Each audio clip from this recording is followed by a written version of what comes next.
Hello, Sumo fans. I'm Scott Finlay, and welcome to another episode of the Sumo News right here on World of Sumo.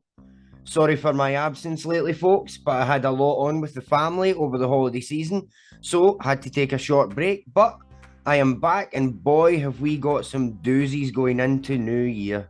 With the banzuke out and my video on that will follow this one, and more scandals rearing their ugly heads, it seems we are hitting the ground running for 2023's beginning. So sit back, relax as I take you through the latest from the sumo world. First up, scandals again rocking Isegahama Bay as reports have came out about some of the wrestlers that are caught up in the latest report of bullying and abuse in the sumo world, which now in turn has caused Isegahama Oyakata to resign as Regi and the head of the judging department for the second time in recent years, the first being the whole scandal with ex-Yokozuna Haramufuji's violence to Takanoiwa in 2017. Apparently, two of his deshi at the Makushita level have been physically abusing another stablemate. No names have been given. Possible people have been given as the victim and the attackers, but until concrete names are released, I won't mention any of them right now. But one of them have been made retire and another given a 2-basho suspension.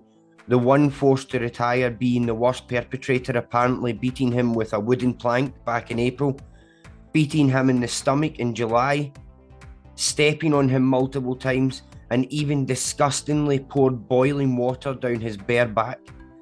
The suspended wrestler apparently punched him a couple of times. Isegahama Oyakata knew this and did not report any of it. And if not for the worries of relatives of the wrestler calling the Hyokai on November 7th and the victim calling himself not long after this, an investigation was authorised and began. After what's happened over these last 2 decades in sumo, this stuff should not be happening anymore. Would love to know your thoughts, sumo fans, on this incident and Isegahama's response to the situation. Leave a comment below.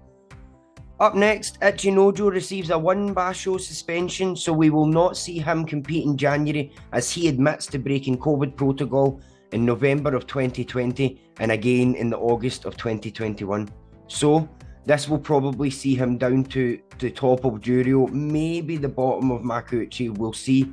While his Oyakata's wages take a 30% cut for not reporting it at the time. Ichinojo immediately confessed, and only because of this was the punishment lighter than unlike Asanayama, who found himself lying through his teeth at the peak of the pandemic to save his skin, and he was banned for a much longer time. As for the reports on the troubles of violence involving his Okami-san while intoxicated, despite the reports only just coming out and the public getting the information on what happened recently, the Okami-san has said that this was 5 years ago and asked for him not to be punished for it now. So unsure what will be the outcome in that, but I will be sure to keep you all posted. And that's it for this episode of the Sumo News. It feels good to be back. I will be releasing my banzuke for January 2023 Basho's video soon after this. If you're watching this later, then click the link in the description to go right there now. Thank you as always for watching, and sumo fans, remember, like, subscribe, hit that bell. Oh, what a nugget!